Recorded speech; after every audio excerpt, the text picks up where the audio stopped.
Welcome to the VinnyRoc podcast. I took the blows and did it my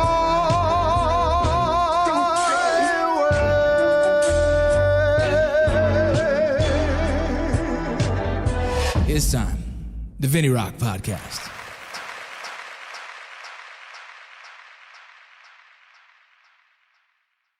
Hey, what's up, y'all? It's Vincent Vargas, obviously, with the VinnyRoc podcast.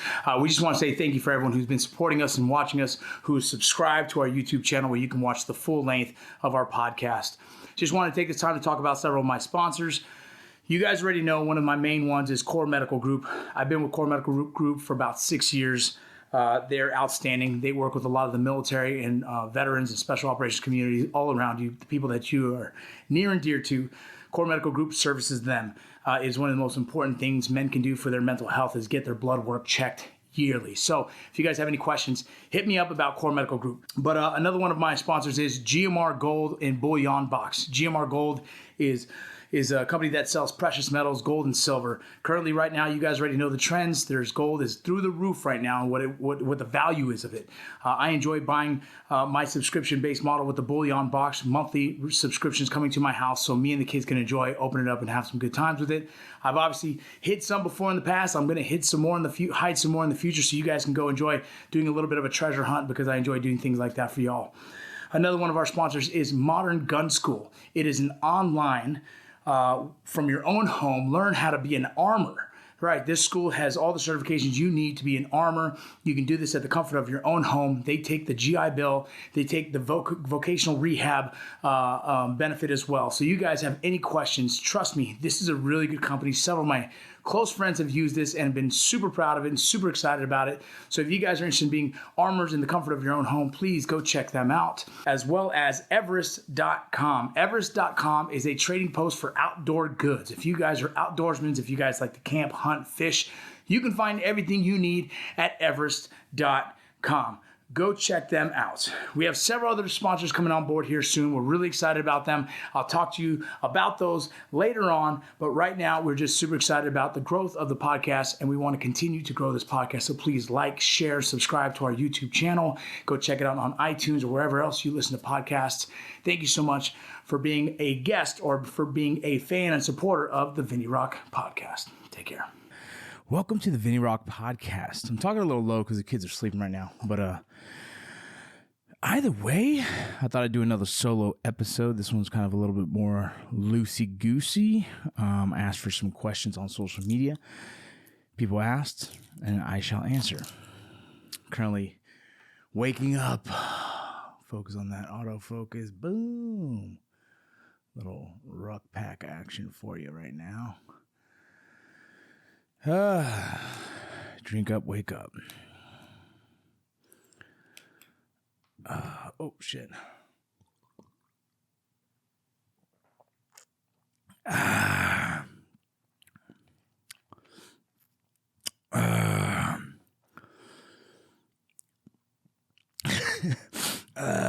feel like doing it again. That's good. Before I get started, obviously, let's not forget our awesome sponsors, Bullion Box. Some incredible looking pieces of gold and silver. I'm trying to show you, but the lens is having trouble focusing on it. This is like the cool piece that just came in that I'm giving to one of my daughters. It's a Barbie piece. Came in a little nice box and everything. Either way, you guys already know Core Medical Group. Core Medical Group, testosterone replacement therapy. I've been using them for a minute now. Let me adjust my volumes. There we are. Been using them for a minute now. I really love them. Customer service, everything else they do.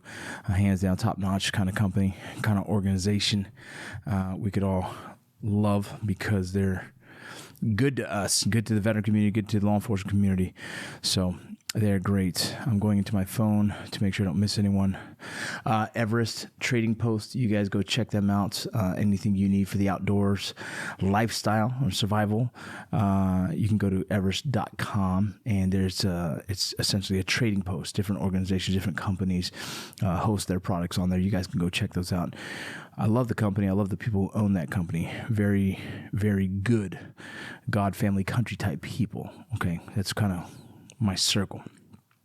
MIT 45. MIT 45 is Kratom. We are learning a lot about it. A buddy of mine owns the company and asked me if I was interested in it, and I asked him about it, and I said, why would MIT 45? Why would I want to, promote Kratom? Is it something that I genuinely would care about?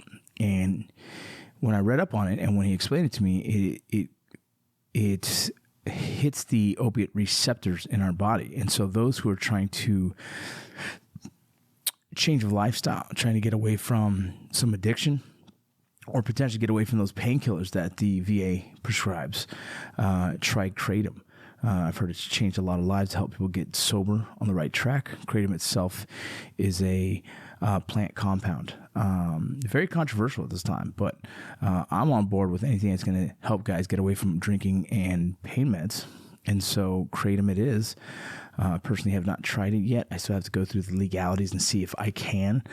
But either way, I will not be the guy who doesn't present it to the world for another option to help my brothers who get addicted sometimes to these pain meds. And so if you're fighting with pain and you're trying to heal that, part of my studies recently in trying to fix and try and find answers for those who struggle with suicide ideology, there's a list of 5 things that are the top reasons why. I'm not sure if you guys know this, right? But top reasons why is going to be finances, relationships, uncured trauma, alcoholism, and pain. Alcoholism is also with drugs as well, but pain is one of the reasons, like uncontrollable pain. And so one of the interesting that Kratom's been able to help in that space is fascinating. I'm trying to fly someone in here so we can talk about it more, but MIT45, you guys go check it out. On Instagram, it's MIT45_US. So if you guys have more questions, please ask. We're going to bring on an expert to talk about it. Modern Gun School, in which on Instagram they changed it to MGS Trade School. But Modern Gun School essentially is an online armor course. You can learn how to be an armor and get certifications all online at the comfort of your own home. I highly recommend it. It's a company that anytime I've sent someone there, they've had nothing but good things to say about it. And so I highly believe in them and what they do. And our partnership goes back a few years. And so we're just going to continue to jump on board, because as long as they keep doing good things, I'll keep promoting them, and vice versa. They love me. I love them. GMR Gold, you guys already know about them. They have a bullion box. It's a subscription-based model. You guys go check that out. I just woke up, so I'm always nervous that I have some sleep in my eyes. But either way, wake up, Vince. Let's do this. Outside of that sponsor, you guys know my book. You can go pick it up at Amazon. You can go pick it up in Barnes & Nobles. You can go Barnes & Noble. You can go check out the audiobook. So you guys go check that out. We also have, you guys already know Ruck Pack. You guys check out Ruck Pack, outstanding company created by special operations dudes while doing missions, decided they needed something a little bit better. Focus, mother sucker. There it is. Betterin.com, you guys already know. We're trying to kind of keep that thing going. We're pushing it. You guys know we have a men's wellness group. If you guys are interested, go check that out. The men's wellness group focuses on helping guys get through life. Essentially, it's an accountability group as well, I like to call it. I hate the coaching space. I fucking absolutely hate it. I think the coaching space is kind of blah. And so I agree people need coaching, don't get me wrong, but I personally didn't want to fall into that line of that verbiage. I like the verbiage of accountability, and so helping each other become accountable for their own things. I'm not perfect in any way, shape, or form, so I do not want to stand on any kind of pedestal acting like I am. But I have seen some success, and I have put some certain things into play that has helped me get into the position I am today. And I say position, just a little bit better than I was the day before. So I try and help guys with that, but I bring on a bunch of experts in the space, the thought leaders in their world, and I have them speak to our group, and we all kind of work together, man. It's it takes a, it takes a village, and so I believe that as well in the men's wellness and health space. So what other companies do I got going on? Local Patriot roasting company. You guys go check out Local Patriot. You can check them out online. We're working on trying to get one here in the Texas area. If you guys are interested in licensing our products and putting them in your store in some way, shape, or form, let us know. Either way, on the Instagram, I asked if anybody had some questions they wanted me to answer. Hit me up and I'll answer them. And so here we go. There's a wide range of things that I guess do. And so the questions were all over the place, which I like. First easy question off the top. It goes, are you going to get back into jiu-jitsu? Yes. I already bought a year. I paid for a year up front at the jiu-jitsu spot down the house. And if you guys are wondering which one I go to, CJJ, I'll show you. Boom. I go to CJJF Academy here in Prosper is the one that I go to. Focus, camera focus. Boom. CJJF is the one I go to. It's a cool spot. Hard for me to find all the time in the world to go. I'm actually haven't been going as much as I want to, so I think I might actually trying to look into some one-on-one sessions. I don't know. It's tough.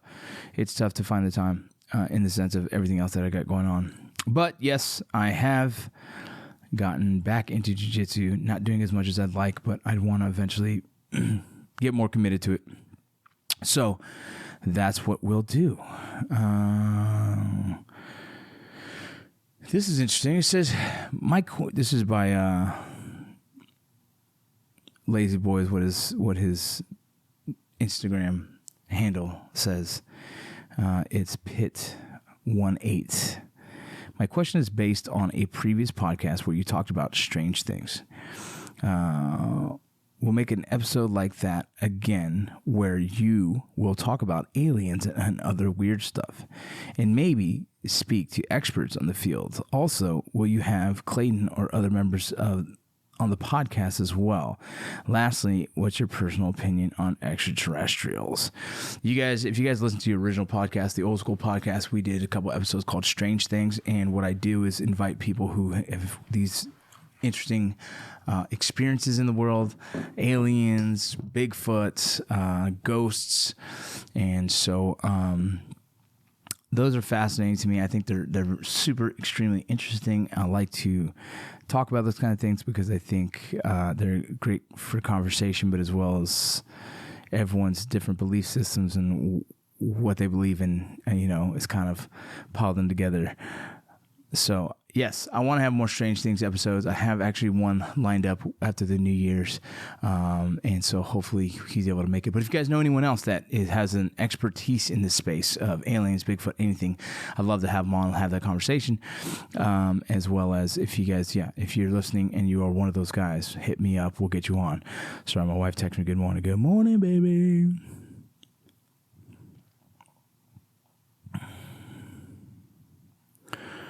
Doing the podcast real quick, and I already fed the dogs. I don't want her to actually double feed them boys. Let's get to the next question. Yes, I love strange things. I love listening about all that stuff. I love interviewing people. I've had my own experiences, so boom. Yes. Okay, is it safe? Question is by Zacharias. Zacharias J. the Great is what his name is on Instagram. His question goes, is it safe to ask anything about Mayans? How long did it take to shoot an episode of Mayans? What was it like when you first have to film that day? What was it like when you first have to film that day? To film Mayans, one episode takes about 7 to 10 days. And so that might sound crazy to y'all, but 7 to 10 days. The longer would be because maybe tougher conditions, maybe location, maybe a bigger stunt that needs to be performed. And so that would be the reasons why the shoot would take longer, or potentially something happened where you had to push a day, weather, if it was an outdoor scene and it rained, so on and so forth. So yeah, it takes about 7 to 10 days to film an episode. What's it like when you first get there? Well, you get the script a couple days prior to. You study your lines. In the first few seasons, we did table reads before every single episode. So you'd show up a few days prior. You would read the full episode. Every character that's in the show would sit around at tables, and we'd read our characters. And then you prepare for the scene. If you haven't got your wardrobe figured out for that episode, well, then you get that figured out, and then you just show up, and today we're filming episode 7. You're like, oh, okay. And so then in episode 7 what you will be performing, all your lines and everything. You should already have them studied up. The challenge was during the COVID, more so we did a thing called block shooting. And so in the same day, you would shoot, episode 2, and then the reverse side of that, you would shoot episode 7 and 5. And what makes that challenging for us actors and the wardrobe and everyone else is you have to know the continuity of that episode. And so there's probably a different script supervisor or the same script supervisor and different directors sometimes, and it was just chaotic and a mess. But you also, as actors, have different emotions. Maybe episode 2, I was fighting with someone. Maybe episode 3, I was in love with someone. Maybe episode 5, we lost someone. And so having to adjust your mental preparation for those scenes was a little bit of a challenge. So that's for that question. Make sure my audio is still working. This motherfucker pisses me off having to run this shit sometimes on my own.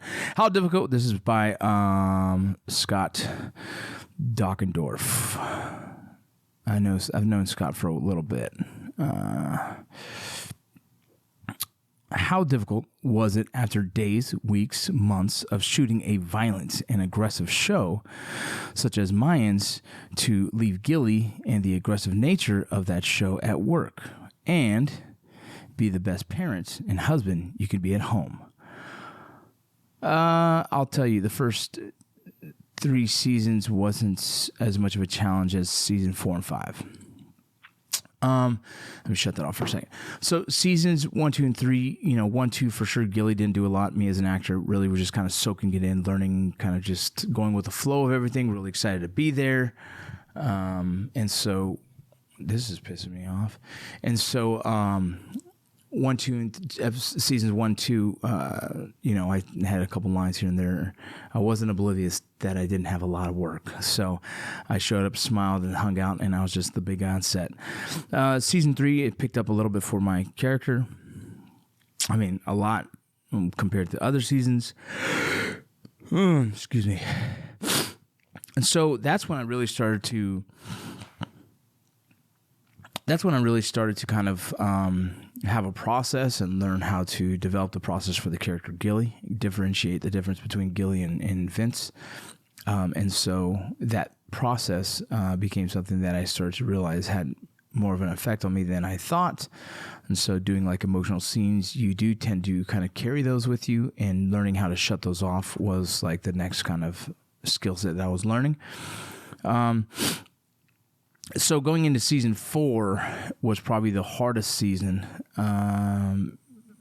for multiple reasons. So season 3 was heavy and tough because of what's going on with the show. Season 4, the whole Coco stuff was tough, as well as portraying the post-traumatic stress side of my character. And so like when you open old wounds, or you have to hold that emotion, it's hard to shut it off. Me, I guess I'd say it. My mind knows it's acting because I have to get my mind prepared. I think the problem is that my body and my heart doesn't know the difference. Emotion is just emotion. If I could explain that to you better, I would. But that's what I got is like I'm telling myself I'm recounting some situations from overseas that are emotional to me. And as I sit here going through those emotions in my head, reliving those, my body is going through the effects of that, whether it's crying or anger or angst, whatever that is. And so my mind might be able to shut it off, but I still feel like that way. And so it put me on a very emotional edge that I was taking home with me at times, and I was having to kind of manage it through different systems that I didn't figure out until later. So it was a little bit of a challenge for me and my wife and my kids in the sense that I felt distancing from them. I think I don't think they intentionally, they were going through their own thing at the same time, right? So my kids are like teenagers, and so they're going through their teenage phases while I'm going through my fucking work struggle. And it felt like everything around me was falling apart when truthfully it wasn't. It was just like emotionally, I couldn't put myself together. And so, and that's like such on a small scale compared to like most actors in bigger shows. If you can just say like my character was big for the show, but it wasn't really a reach.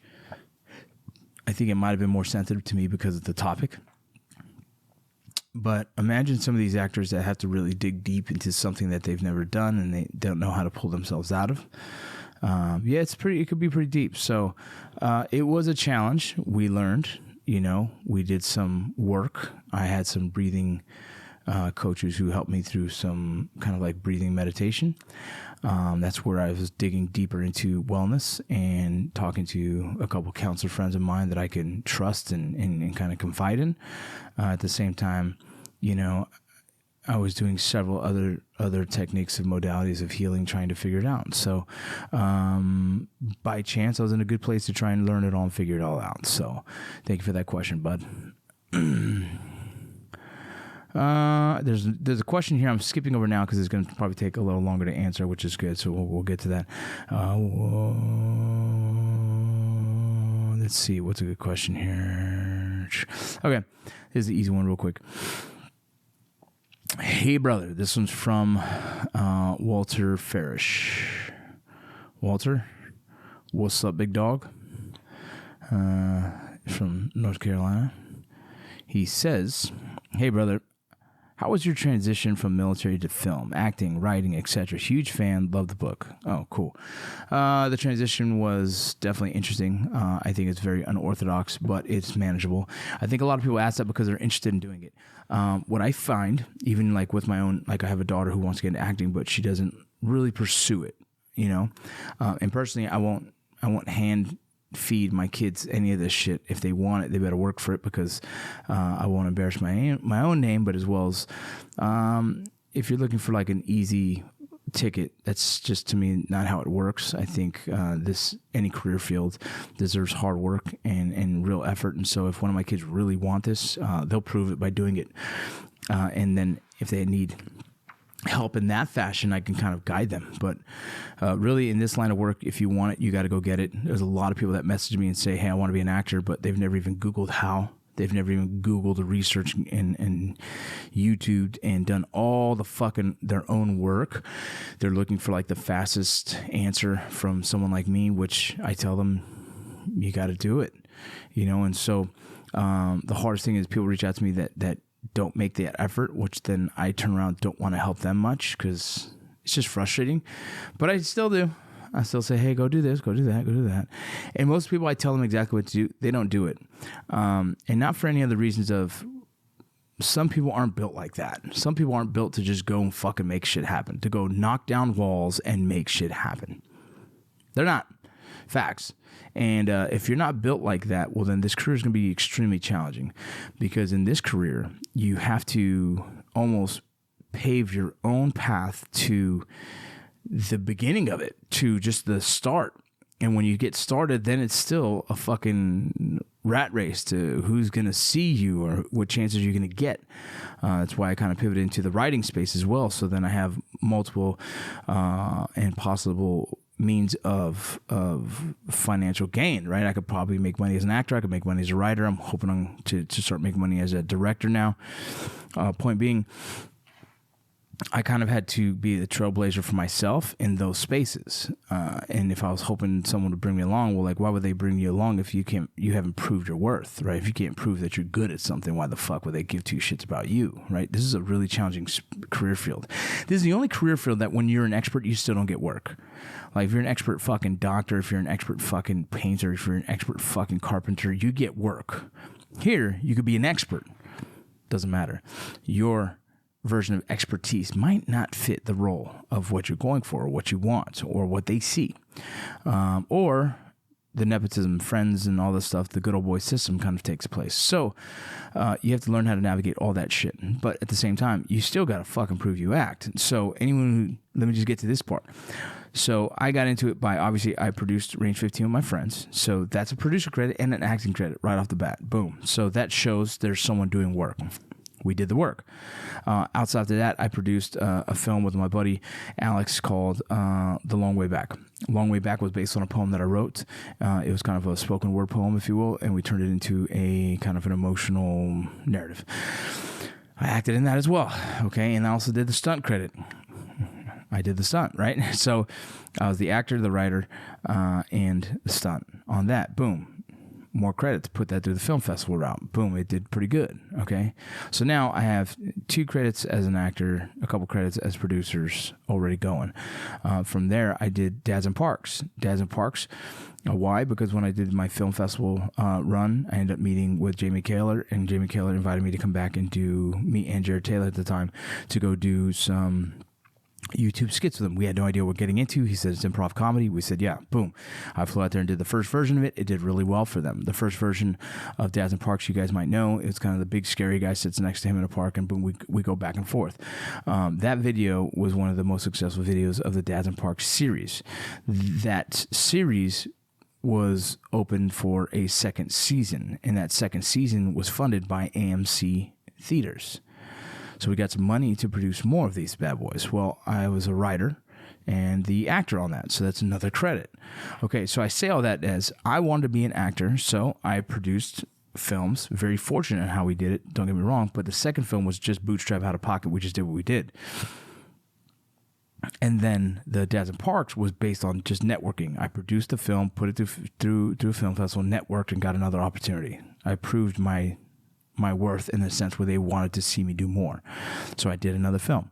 That film built kind of a foundation of a resume. The resume of those 3 things, right? The Range 15, the Long Way Back, and Dads and Parks was my basic beginner resume. It showed different facets of my acting, improv, emotional, and comedy, and then I got headshots done. So headshots, reel, is what you need as an actor. It's the resume across the board. Once you get that, then you can start shopping around for agents. By chance, I didn't have an agent. Mayans was filming. My look, obviously, very, very different look, but very, very particular for a show called Mayans. Got their attention. As in, a buddy called and say, hey, I know someone. This is very rare, but it happens. Like when you know someone. I've done it for people. Say, hey, I got a buddy who looks the part. Would you look at him? They say yes. They don't always pick him. I did that for Jack Murillo. I tried to get him a couple roles in Mayans and said, hey, this is my boy. And, they either pick or they don't. Well, my situation, they looked at my picture and they said, we're interested. They said, does he have a reel? I sent him my reel. Does he have headshots? Boom. Does he have a bio? Boom. I sent him all that stuff. They said, we're interested in having him read. Okay. I show up and did the read. Boom. Obviously, I did what I didn't mention before is I did 2 years of theater in college. So I already had a foundation of what kind of to expect of just like cold reads. And then I did the films and all this. So I have a little bit of experience, just enough to get by. Right look, right place, right time. Boom. Landed Mayans. From there, I produced Lucy Shimmers and the Prince of Peace. I talked to the writer of that. I said I'm interested in working with him if he wrote me something that had emotions, that had like real emotions. I want to show a big scary guy do emotional shit. And so he did it. Looking at the time. All right, cool. And so that's why I did that one. And so on and so forth. I haven't done a lot, but what I have done, it's just based on you build a reputation. People get to know who you are and show your work, your range of work, and that in itself speaks for itself as a resume. And it's a slow burn, man. You just continue to be in the game. Obviously, I became a writer for Mayans in season 5. Well, prior to that, I've been learning how to write screenwriting. I had a buddy and still a writing partner of mine named Billy J. He was helping me write some scripts. I learned how to write some scripts by just studying it, by Googling it, by learning it, by reading them. And then from there, I went to the Writers Guild Veterans Writing course. I did that for a year. I graduated from that course. And now I'm a screenwriter in Hollywood, and I continue to write scripts on my own and trying to sell concepts and so on and so forth. So I'm in the middle of the whole game of it all, but it all started from just wanting it bad enough to start producing and continue on. So if you guys are interested, you just got to do the work. You kind of have to be a trailblazer for your own ways. You have to create your acting reel. You have to create your headshots, and you have to really get into the space of it. Surround yourself with other filmmakers, even in your area. If there's no filmmaking, there's going to be some college filmmakers. There's going to be some youth filmmakers. There's going to be people that want to be a part of it. Create films, use those as your reels, and continue to grow. I started off with no agent to like a C-level manager to like a, and you kind of keep kind of moving up the chain as much as you can. And currently I'm repped by CAA and Gersh in different fields. One is a writer, and so I'm also repped by Stewart Talent as an actor. I have a management. My manager is Brave Artists, and so I'm repped by these guys who are my team and help me, land more work or protect me from contracts and stuff if other things occur. Coming into the new year, 2024, there's a possibility of few things popping off. So we'll see. So there's your answer, big dog. Hopefully that answered it for you. Funny stories in El Paso. We don't have enough time for that. All right. I came with the Fire podcast. What is the best way to help your mental health initiatives? LE, help promote it, help awareness, be part of helping the community. Okay, we'll talk about this real quick. I came with Fire Podcast is asking that question. So if you want to help with our initiatives, here it is. We have a nonprofit called Tomorrow Battalion. Tomorrow Battalion focuses on writing checks to veterans and first responders for mental health resources, essentially anything in the space of different modalities of healing. We like to help with that. Problem is, raising money for that nonprofit is challenging. I don't know if any of you guys ever done that, but my boy, I founded it because I was getting frustrated with not being able to help guys, and so we have it. We're first. If you want to help, we need to find a way to raise money for it. We need grant writers. We need more support in building events so we can raise more money to continue to write checks to veterans.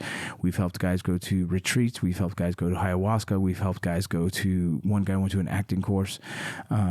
We also sponsor several men who are in the Light Diffuse mentorship group. So we do our best, but the funding is everything in a nonprofit, and ours is very new, that we're still growing that space.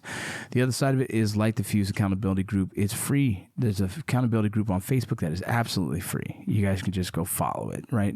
And you guys can just soak in all the information that's on there. Some people post about their fitness. Some people post about their family. We post on different ways of finances and mental health, different modalities of healing. We post motivational videos, whatever the case. So this is what we do on that page. But every Wednesday night is the paid subscription model, and so that one is paid. It's $150, I believe. But what that offers you into our group is every Wednesday night we challenge the paid members to improve their life, whether it be for fitness, whether it be through finances, whether it be through having healthy relationships, different modalities of healing. We are a community of people who care. We have them run their blood to check if their hormones are good. We give them an opportunity to get a discounted Core Medical Group, obviously one of our sponsors. We have the Gallant Few is the nonprofit that we work with in the counseling space, and so we use a lot of Carl Monger's methods and assessment tools to help kind of identify where guys are health-wise. We have a 20 questionnaire document that gives us us a really good foundation of who they are, how they were raised, and what motivates them. And then as well as we have some financial advisors who are in the group to help people manage their money, set up for retirement. On top of that, we have a wealth of knowledge and experience through me, one of the guys, as well as several of our mentors who have joined the group and been a part of the group for almost a year and a half now. And so we have a good group of people who are there to help. And when I say help, is challenge them. We give homework assignments like read a certain book. What are your goals? How do you accomplish those goals? We do different things, and we're adding on a fitness portion of this here soon. So look, I don't like to market it. I don't like to push it, because I think when people stumble upon it themselves, it's more genuine. This isn't a marketing for it. This you guys are asking. I'm going to tell you. You go check it out, man. If you guys like it, cool. If you don't like it, cool. It doesn't bother me. But I find it has changed a lot of people's lives, and I highly recommend it for anyone. Now, if you have a nonprofit, okay, and you want to support a veteran who is in your nonprofit space that you see struggles, you can sponsor them. You can do a 6-month sponsorship for the subscription for them, and they just join for free, and you guys cover it. We've done that for about 7 different veterans now. Different organizations have jumped on board. Platoon 22 has sponsored a couple veterans, several other nonprofits. And so if you're a nonprofit and you're looking for a space, we kind of call it aftercare or continual care. So if you have a veteran who just kind of needs that extra bump in the community, we got you. So that's what we have. We have a retreat coming up here in April. We still have to get figured out. We're waiting on one of our sponsors to say yay or nay. So, let's see. I'm trying to find a question. Pudger, do you have any dates on the next Light the Fuse retreat? Oh, there's a question. April, we're hoping for the next Light the Fuse retreat. Let me get through January, and I'll find out if our sponsors are on board. If not, we have to find new sponsors, and we'll continue on. As a civilian, all right, we'll get into this topic because this is getting questions. As a civilian of the United States of America, what can we do as individuals on the border crisis? This is coming from JV, my boy John. The border crisis. I knew that was coming. There's another question here too, so let me see what that one is too. Okay, another one by Miranda Stella. Do you think that the border crisis was intentional? What do you think can be done to fix it? Okay, so the border crisis. What can be done? This is like the hardest subject, and writing the book about it, about the Border Patrol and stuff, has actually kind of thrusted me into this space where all of a sudden I'm the subject matter expert in the space, which is fine. But with that, it's such a complex topic that it is hard to talk about. What can civilians do? Absolutely nothing right now. Besides voting, besides really knowing who you're voting for and what you're voting, that is really the only thing we can do. Policies. We need to find people who are in a position to influence political policies. There will be no change, and I think that's coming. I think overall, like if you want to divide the country in left and right, I think more people who probably have talked about open borders or very supportive of illegal immigration because they believe in the humanitarian side of things. I think they're starting to see like, whoa, this is starting to get out of hand.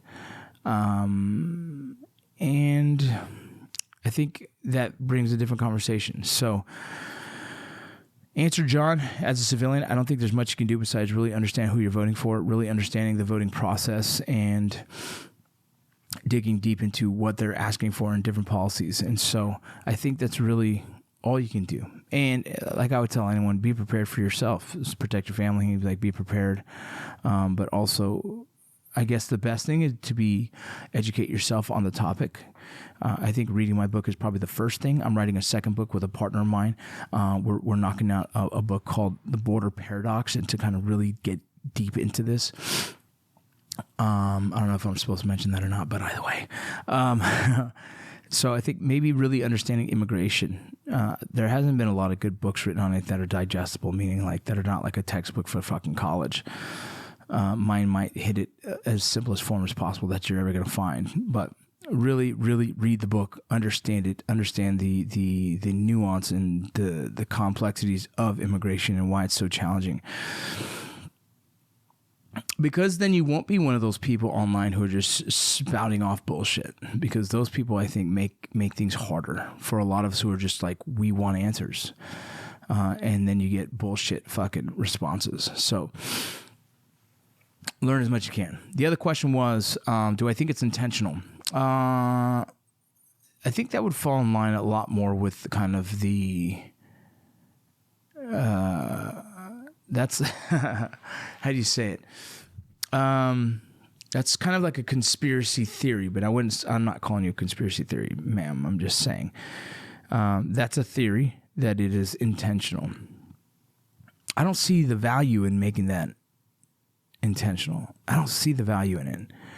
Now here, let me say it this way. I'm getting a text message. Let me see, make sure it's not my wife real quick. The only way that it's intentional would be the worst case scenario if it's intentional. And so that's another kind of like conspiracy theory.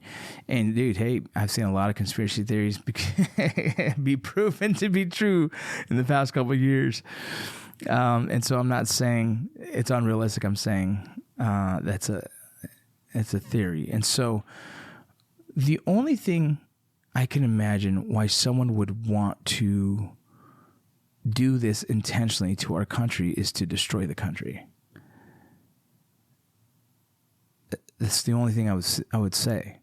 And so like I like to err on the side of there's no fucking way, right? Now, I'm not naive to it all. I actually lived it. I've done the job. I get it. I'm actually you already know my background, so in the whole aspect of it, I'm also not one of those guys who jumps to conclusions and is angry about it, right? So a lot of guys with like my background, special operations, military, blah blah blah, are very angry and are online yelling about it like this, blah blah blah, right? And just that's just not my approach to anything. I think I'm more strategic in how I approach everything, and I say that as like I won't show you the cards essentially, but I will say, if you look at it, and if this is intentional, the only thing you get out of this is destroying a country, which I find confusing, because if you destroy the country, then you destroy any means of making money. And I'm talking about the higher echelons of our governments and the elites. So it's not in anyone's best interest to destroy this machine. Better yet, the only interest would be to kind of control it, which you've seen trying to be done now. And so I think it's, I think it's different. I think it's complete and total neglect. It's what it feels like, which even neglect could destroy this thing, right? But personally, I don't understand it either. And I'm trying to get down to the bottom of it. So I know you guys have seen me be silent recently on border issues because I'm working on something. And I'm just trying to really understand the situation. Remember I said what civilians do is educate? Well, I'm doing the same in a different light. I'm trying to educate myself in this space even deeper, even a different, if this is echelons, I'm trying to really dig into politically why anyone would do this. And I know one of the arguments is like, so they can get voters. And I don't buy that one at all. I think that's, I don't know. I don't buy it. That doesn't sound right to me. It sounds like far-fetched. And the argument of these military-aged males, that's a big argument. Like a lot of guys use that. And I think a lot of people use that because it's been thrown around so much. It's an easy argument for people to jump on board with. And so that argument to me falls short. It's just, yeah, most of the guys who come over here to work are the military age males. When you have like, you know, the Latin Americans, you got, you know, the South America, you got Mexico, you got Honduras, you got all those. When they come across, it's not uncommon, right? That's pretty common. You got your Mexicans, you got your other than Mexicans, they call them OTMs. That's not uncommon. So like having military age male dudes from El Salvador or Venezuela or whatever, even Mexico, that doesn't intimidate me as much because that's the working class male age. And so if they're coming to work and get more money, it's pretty realistic. What is scary is the numbers of exotics, Chinese, Middle Eastern, African, because that's a serious fucking journey. That's a serious fucking journey, and the funding of that alone is fucking expensive. Now, I'm not saying anything other than those countries. It's a huge task, and you know, I believe that some of them are here to come here illegally to try and do good, to work, to afford the opportunities that we get. I believe there, but that doesn't make it any more right. It just makes it like, okay, it's still wrong, but those countries are a concern when it comes to, if you think of the Homeland Security side of the argument. Some of those countries harbor terrorists, proven. Not saying South America doesn't. I'm saying when you look at the idealistic enemies, if you will, people who their ideologies are completely counter to ours, the extremists, if you will, come a lot from those areas outside of the United States, but another continent. That's when I get a little like, oh, that could be scary. Now, I don't think they're fucking voting, okay? But I wrote a blog, and I haven't even released it yet. I need it. Let me refine it after the New Year's. That talks about the Trojan horse and that America is potentially the next Trojan horse. We are harboring our own Trojan horse here within our country. And so I don't understand why. I wouldn't get it as one of the superpowers who obviously is kind of losing its control a little bit. I don't think anyone wants this country to really fail because a lot of the elites, from film, television to politics to entrepreneurs, they all lose. And I don't think any of them will let that happen. So when I say it that way, I see it from kind of a different lens. This next election is going to be pretty important to see who wins. And that's going to be a really big determining factor of what happens down at the border. And how do you have to stop a border. Like, you have to. And those in our country, you know, like, what is her name? AOC, who sees nothing wrong with, you know, the influx of illegal immigration. Those who don't see any problems with it, I find fascinating. I don't get mad. Like I said, I'm not like most of y'all who get emotional about this shit. Because emotions don't fix nothing.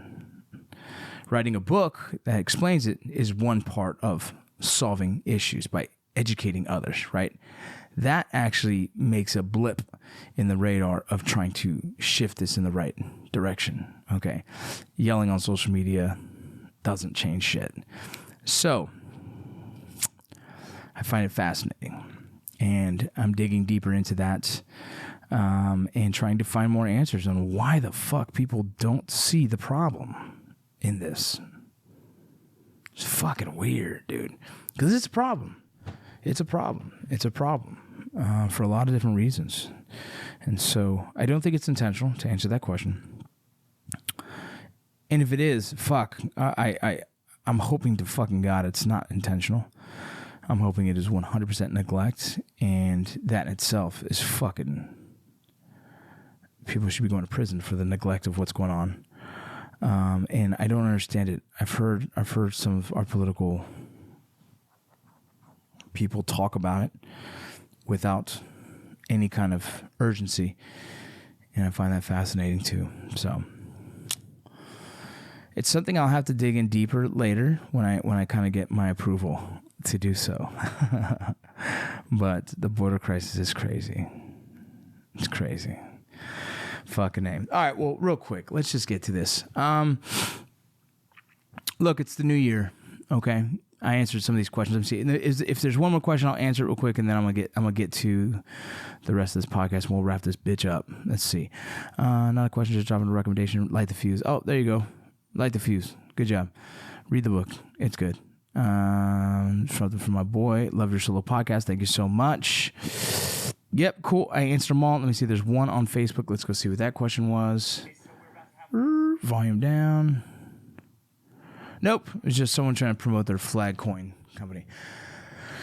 All right. Well, the new year's here. Listen, I appreciate you guys joining me on my podcast. I know this one was just kind of a questions and answers, and it might have been a little boring at times.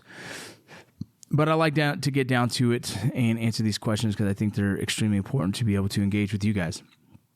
It's been fun. The VinnyRoc podcast will continue. I have a couple other things that are coming down the pipe. I can't mention them yet, but either way, the VinnyRoc podcast will continue. I love doing the video podcast. I love doing the one-on-ones. I love interviewing people that I think deserve a voice.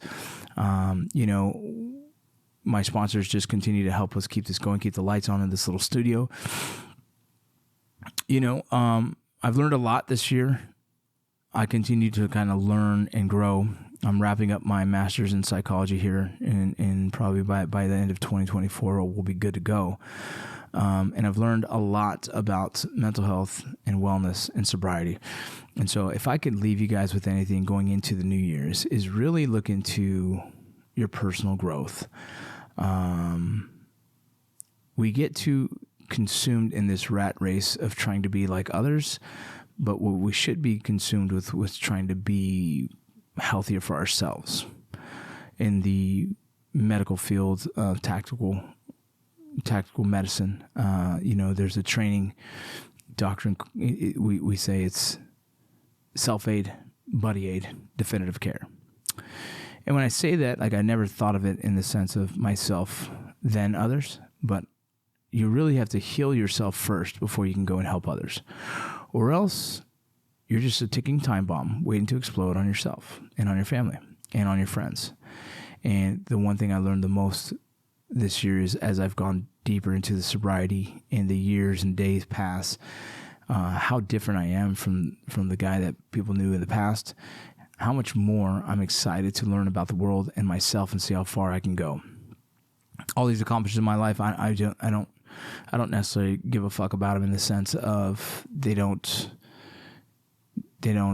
fill my head with I'm so cool, I'm so badass, I'm so successful. It's just, I was able to accomplish a lot more than I thought, and how much further can I go? And that's kind of how I see the world. I don't see it as me being an actor and me being a writer. Those are just vessels to hopefully continue to be good to the three things that the foundation of who I am: God, country, family. And family is obviously a near first to God almost. And my relationship to God is mine, and so I don't project it onto any of you. You guys have your own relationship with whatever you want, whether it's God or no God. It doesn't matter to me. I'm not here to push. I'm here to just be an example. I continue to try and accomplish things that I never believed I could. I continue to push myself to see how far I can go. And I think 2024 is going to be a big one for us. With another book that we're working on right now, with the book that we have now, I think we're really starting to push things in a direction where people can start understanding what's going on in our borders and how to protect ourselves. On top of that, having a platform like this podcast gives me a place to share stories and to put other people in the line of sight of you guys, so you guys can go support them because they're fucking awesome people. As well as, we're in a really cool time in life. You can choose to be part of the good or part of the bad, right? The good versus evil. I believe in it, but in the sense of the the world is a wild place. If you use your social media to be angry and rant, you're no different than other people who are just spouting out bullshit. I really want you guys to be very cautious about how you use your words. And I say that in the sense of not like a dad to a kid, but more so the power of influence and the power of messaging and the power of communication is extremely valuable. And it's a strong tool if you use it correctly. Look at how the media uses it. Look how mainstream television and movies use it. And if you guys learn how to use it yourself, it's probably the strongest tool you have. I think that we're in a war, and the war that we're facing is a war of messaging.